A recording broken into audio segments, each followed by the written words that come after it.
There's so much happening in the People's Democratic Party, the PDP. First is the angry reaction, which greeted the recommendations of the zoning committee of the party for throwing the party's 2023 presidential ticket open to all parts of the country. Speaking on the zoning issue, former national chairman of the PDP, Dr Okwesilieze Nwodo, said that the PDP zoning committee's recommendation, which threw the presidential slot open, was not a closed issue. Meanwhile, some of the presidential aspirants are working towards producing a consensus candidate. 4 aspirants from the North, including Senator Bukola Saraki, Governors Aminu Tambuwal and Bala Mohammed, and Dr Mohammed Hayatu-Deen, are leading the push for a consensus and have been crisscrossing the country.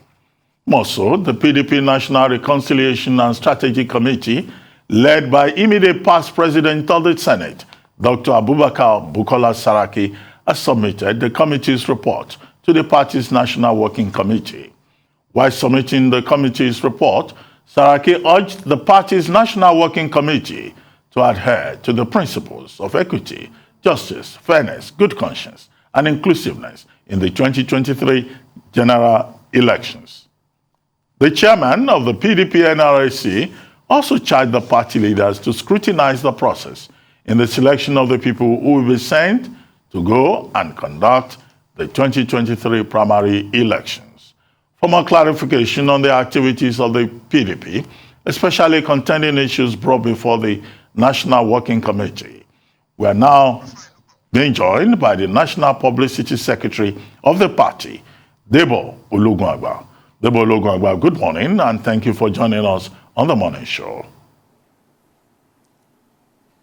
Good morning, Ruben. Abati, how are you doing?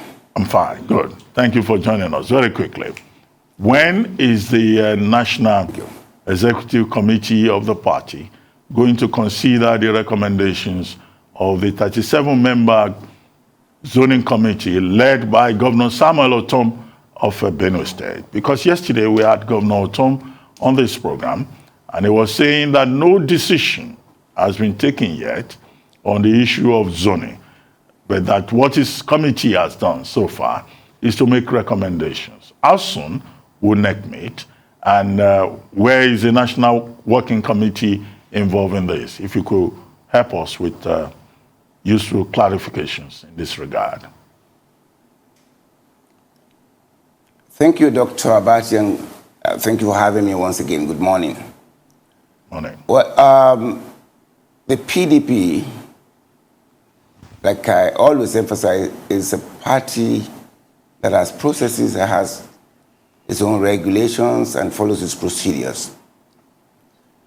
In the wisdom of the National Executive Committee, the NEC, at its 95th meeting, decided to set up a committee of 37 members to consider the issues of zoning of the presidential position and other positions under the party. Because we are a party that follows our procedures and processes, the committee has made their recommendation. And the procedure will be that the recommendation will be forwarded to NWC, which will then thereafter send it to the NEC for a determination one way or the other. What they have merely done is to make recommendations. And that's exactly what it is, recommendation at this stage.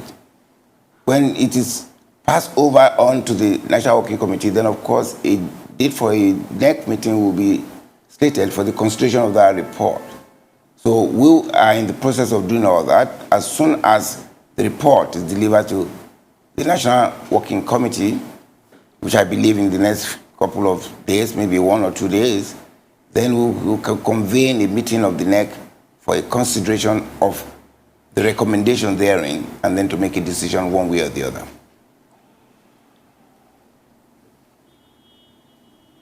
On that phrase that was used by Governor Otom, the chairman of the zoning committee, about the exigency of time. We spoke with him yesterday and he gave his own perspective, but I'd like yours, that this decision to throw the race open was due to the exigency of time.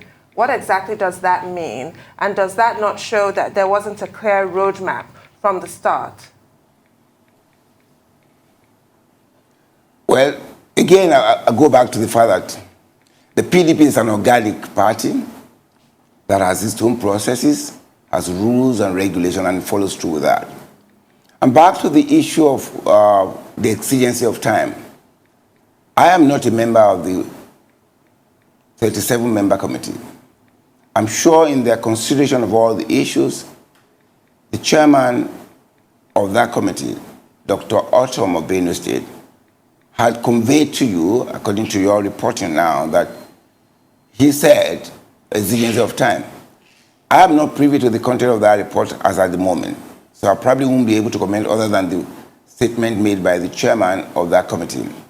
However, that is all, and every other recommendations in there are subject, are truly subject to the next decision, and we'll be doing that as time goes on.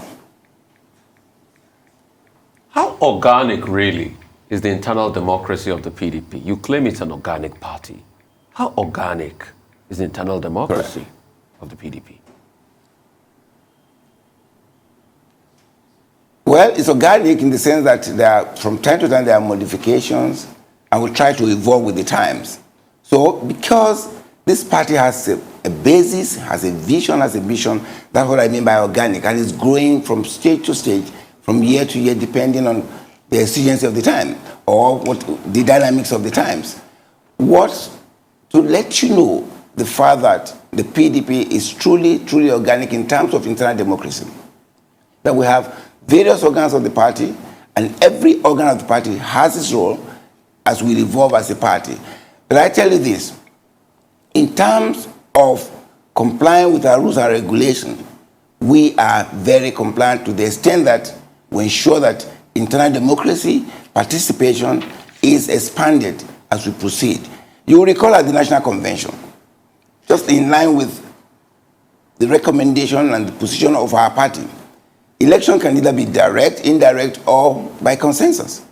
You will notice that at the discussion level of the party before the National Convention, issues of how where do we zone positions were raised, and party members, using the instrumentality of all the procedures and the processes we had, discussed, and it was agreed. You will recall that only 3 of the positions were contested. So it tells you that within the PDP, there's a robust process of internal mechanism to resolve the differences and all to present our own candidate for election. So we have that internal mechanism that allows us to claim to be organic, and indeed we are organic because of from formation up to this point. So internal democracy is well promoted, and we have strived under this new working committee that all elections will be free, fair, and credible, and it will be transparent. Okay. Look, in the last 48 hours, concerns have been expressed about the PDP likely to do a pirouette, abandoning Article 7(2)(c) of its constitution, which talks about zoning. And now the party has been talking about the possibility of leaving the positions open. Article 7(2)(c) of the PDP constitution had even been adopted by your neighbors, the APC, who said, look, okay, we would like to follow the footsteps of the PDP. Although if the PDP decides otherwise, they probably will also change their position. However, the fear is that if the PDP zones the presidency to the north, that the PDP will probably lose whatever support it can get in the southern part of the country. What are your personal views about that? Thank you very much, Doctor. I like the last word. Those are my personal view. First of all, I want to say that a party must be responsive to the environment it operates in. Secondly, you have said that it is suggested, or the feelers you are getting from the report. I don't have that feelers. Probably you have more information than myself. But as at this date, the issue of the recommendation of the committee is still subject to NEC. And when you ask me if, those are for me to begin to speculate if this happens or it may never happen. So I think what we should do right now is to hold on for a second, take a deep breath and wait for the party to come up with the position. Thereafter, we can then begin to consider what are the issues that are contained therein or what are the issues not there. But right now, it will be premature for me to begin to speak to the issue of if it happens or if it doesn't happen. Yes, it's still in the realm of speculation, isn't it? But by this time in 2014, it was quite clear that there was a lot of public disgruntlement against the administration of the president at the time, Goodluck Jonathan. It was not clear, could not be assumed at this time then, that APC would win, which they eventually did. But the chorus of disapproval was getting louder. So I want to ask you about the zeitgeist, which is easily sensed, easily felt. If you read newspapers, if you watch programs such as this, you can get a sense of how people are feeling and the importance of the zoning rotation convention that we observe in Nigerian politics. Do you think PDP would be remiss to jettison that time-tested pattern just to favor those within the party? If the interests of the party conflict with the interests of the nation, which should take precedence? Thank you very, very much for this question, and I think this is very important. You started about reporting and all the signals within the country in terms of the distress, in terms of concern that have been expressed, particularly on the issue of security and so many other things that on the social ladder of Nigeria we're coming down every day. And that is due largely because we have an irresponsible government, a government that is completely, like I would describe them, uneducated, who probably don't understand the circumstances of what people go through, the government that is discharged completely from the people, a government that would not even condole with its citizens when they are brutally killed by terrorists. But I won't say that. For us, I think the first thing for any Nigerian is the corporate existence of Nigeria, the unity, and the development of this country. And I think that should override every other consideration. And as a people, what is important in every part of this country, there are qualified people that can take us to the expected level that we should be in as a country. However, because of the complication and of course, the complexity of our own situation of tribe, religious, and other considerations, any party should be sensitive to what the people look up to. And of course, PDP has always been very sensitive to Nigeria, and that's why in our constitution, one of the positions of the policy of the party is that the unity of the country. And what do? You have to have a buy-in. Every party must be involved. They must be interested. They can find their own future connected to that of the nation. So in that extent, PDP is very sensitive, and I can assure you that in considering the recommendations, which of course, as at this point I don't have, the NEC, I'm sure, in the wisdom of the party, will take the right decision, both for the party and more importantly, for the nation. Two questions. Number one, you said all sorts of things about the APC. A lot of people argue with you that it is your failure as the PDP that brought the APC to power. That's number one point.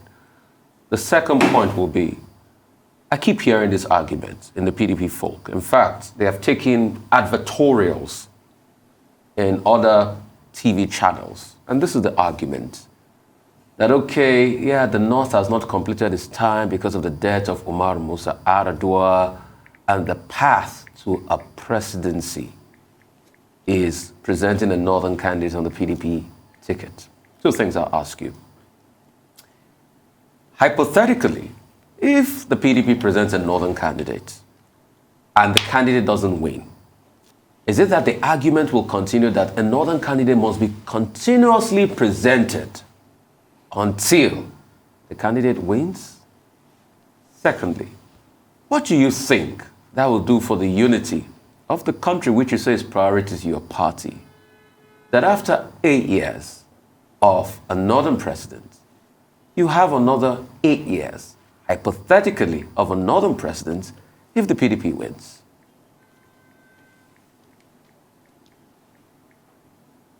Thank you, Rufai. The question is long, or two, they're two in one, you said, and pretty long in the sense that unwinding, and it contains a lot of ifs.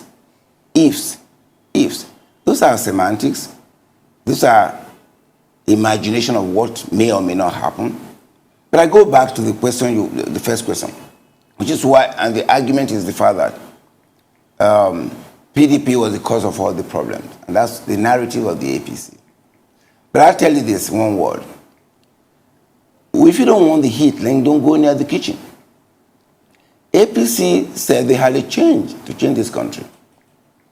And then, nearly 7 years after, the APC continued to see the nightmare of PDP everywhere they go. When they can't even sleep, it must be PDP. And one answer to that is this. Say, a bad workman complains about his tool. A hopelessly irredeemable one complains about others.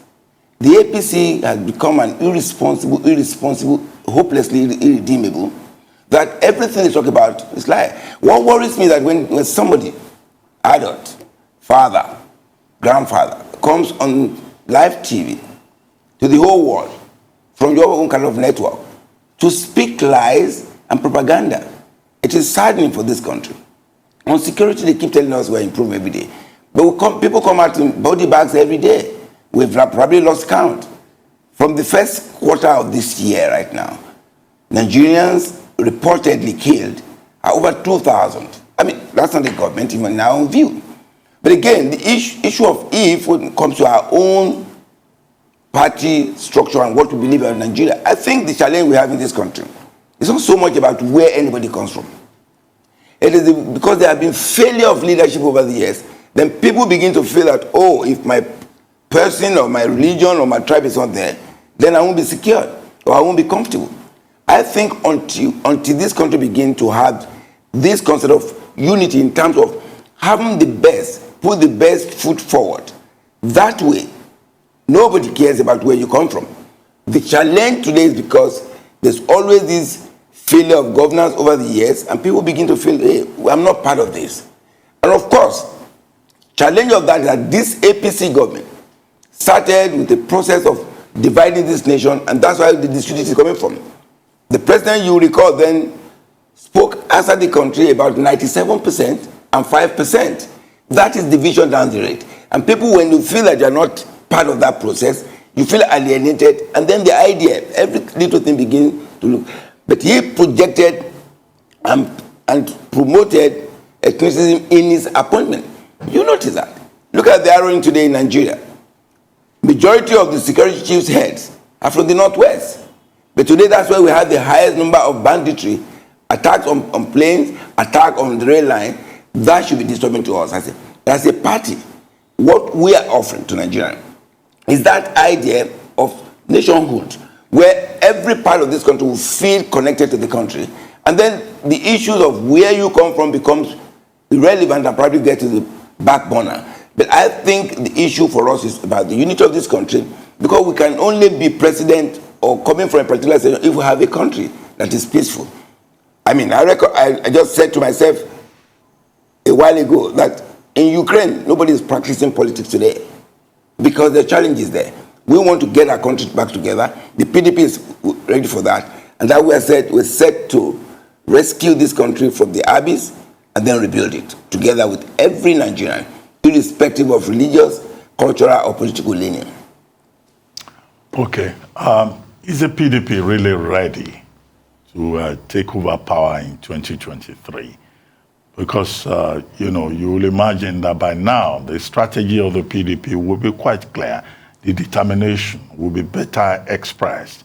It's not enough for spokespersons of the party to say, oh, the APC has not done well, we will push the APC out of power. I ask you this question because in 2014, 2015, there were persons within the party who were banking on mistakes that would be made by the APC. The APC will not be able to do this, will not be able to do that.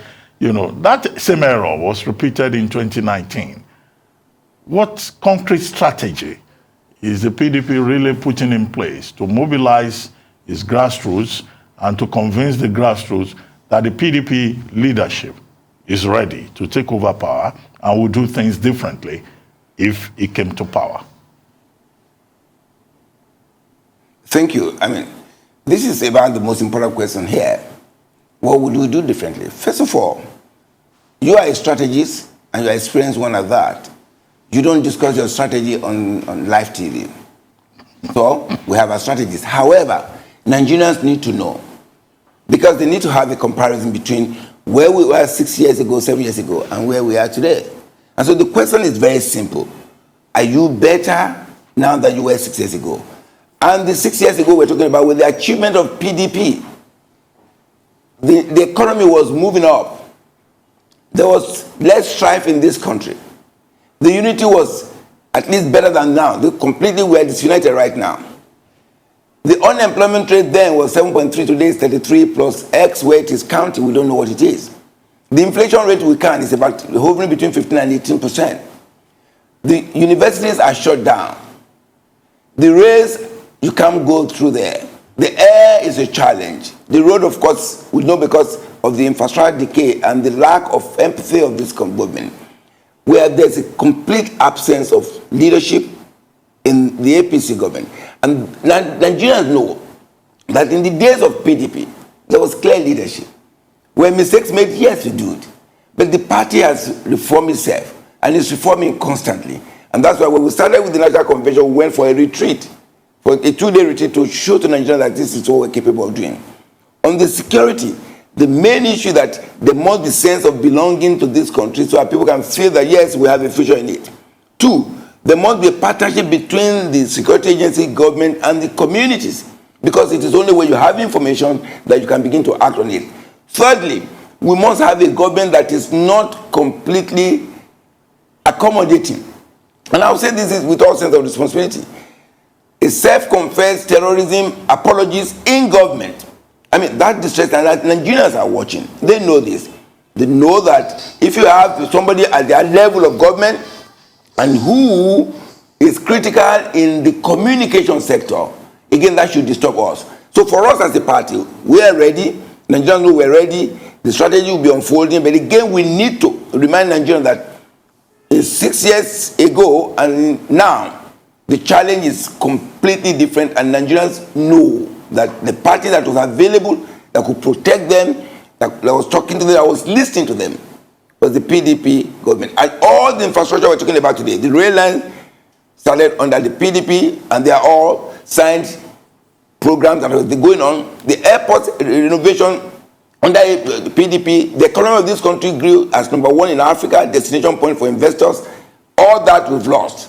Today we are the poverty capital of the world. I think that is distressful in Nigeria. And any Nigerian who does not want to be stigmatized as such would know that the alternative is the PDP with the array of people coming in. And in any event, let me tell you this. A whole lot of people from the APC are coming to PDP because they know that is where the hope of Nigeria is. And we believe that we will be able to deliver to Nigerians and say to them, we've done this before. We're doing it. We're reforming. We're bringing young people, bringing women into the fold.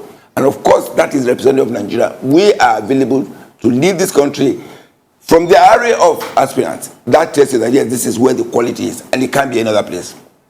Right. Should that strategy work and you get another bite of the cherry, can you tell us how different are your policies from that of the APC? Because the common charge against Nigerian political parties is that they're indistinguishable ideologically, which is actually not true. So, but actually go through the details with us. Look at the issue of security, for example, which is a pressing issue. In the Jonathan administration, we had the use of mercenaries. Back then as well, President Jonathan said that Nigeria was not ripe for a state police, but that the day will come.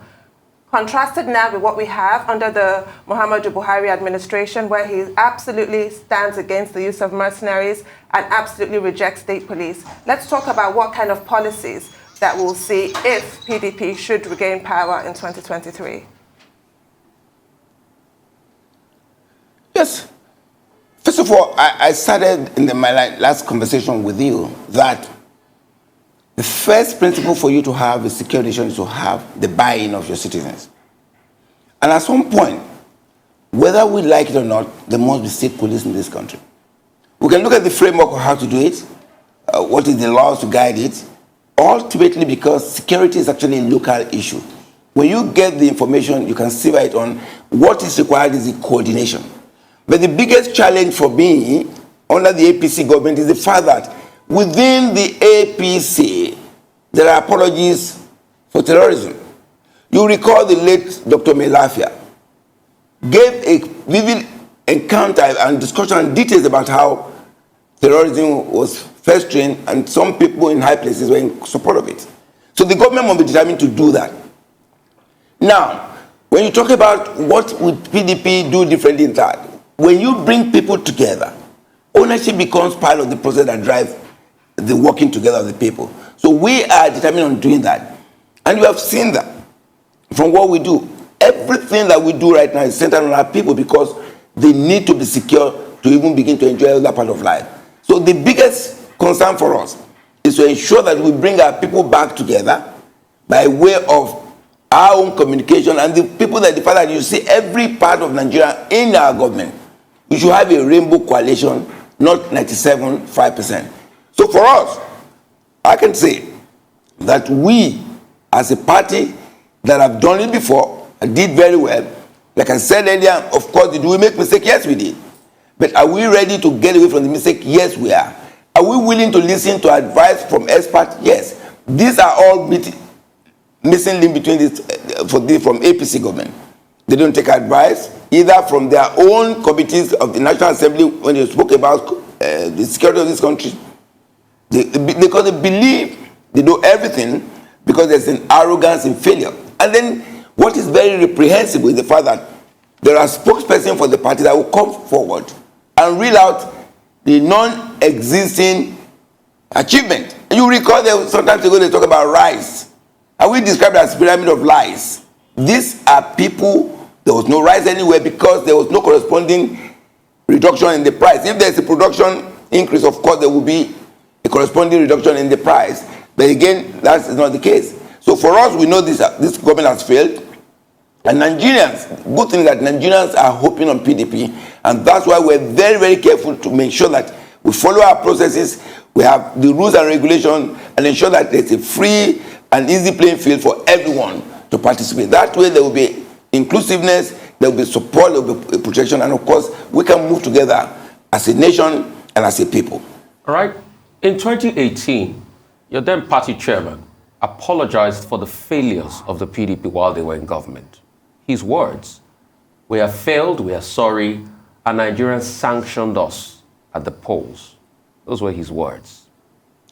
The question a lot of people want to ask is, if your party chairman could accept that you failed, is that a bargaining right for Nigeria's presidency again? Because the situation is so dire that Nigerians do not want another failure. They want somebody, or they want a party that can get it right. A lot of people will argue, you had a lot of money. There was nothing to show for it. There was corruption. So is it a case that you keep apologizing for those failures and you want Nigerians to vote for you again this time? Again, I mean, life is evolving. The moment, either as an organization, or as an individual, or as a family unit, you believe that you can never be wrong, then you got it wrong. The capacity to even say sorry is one of the greatest assets that anybody can have, or any organization can have. Contrast that to APC government today. They have never agreed to have done anything wrong. Everything they've done, including the NSAS where kids were killed, was that it was okay. You know, when you have a government that has promoted lies, propagandas as an art of governance and institutionalize it, any truth said begin to look like a rebellion, and they believe they have obligation to crush it. That just explained what happened with the sheikh that was just removed from mosque for saying the truth. So truth now begin to look like a rebellion to them. We admitted that yes, we have made mistakes. And that is the strength of any organization or any individual to say, yes, I made mistake, but again, I've realized the mistake and I'm going better. Again, we know we could have done better, but you recall that for everything, you don't fight corruption on TV. You fight corruption by institutions. And you recall that the PDP established the EFCC and ICPC. This was deliberate. We brought in the due process. We brought in the single treasury account. I mean, these are all institutions to help reduce the incidences of corruption. When you have a government that has done that, you recall that under the PDP, government officials were sent and tried and sent to jail. Under this APC, not one has been charged. You remember the 500 million grass cutting scandal and several other ones, the $24 billion that was missing in the NNPC, and so many other ones, the one at the FIRS, so much to say, but not one person has been indicted. Even the current chairman of APC, Abla Adamu, today has a 15 billion, 149 count charge hanging on his neck from EFCC. Again, these are challenges. Under the PDP, you remember that governors were removed from office for corruption. It is for you it's not whether you don't do it. It is whether you even admit that it is wrong. We believe it was wrong, and we took our processes, and people were punished as appropriate, and the sanctions were applied. But in this government, that's one. I think those are the issues Nigerians are looking forward to. Yes, we made mistakes, but we created institutions to help to fight the incidence of corruption. I think that is what, because a country, a system is a dynamic thing. It continues to grow. And as it grows on, what you need to do is to find ways to improve your processes so you can achieve perfection. Well, thank you very much, Debo Ologunagba. Thank you for honoring our invitation. Thank you.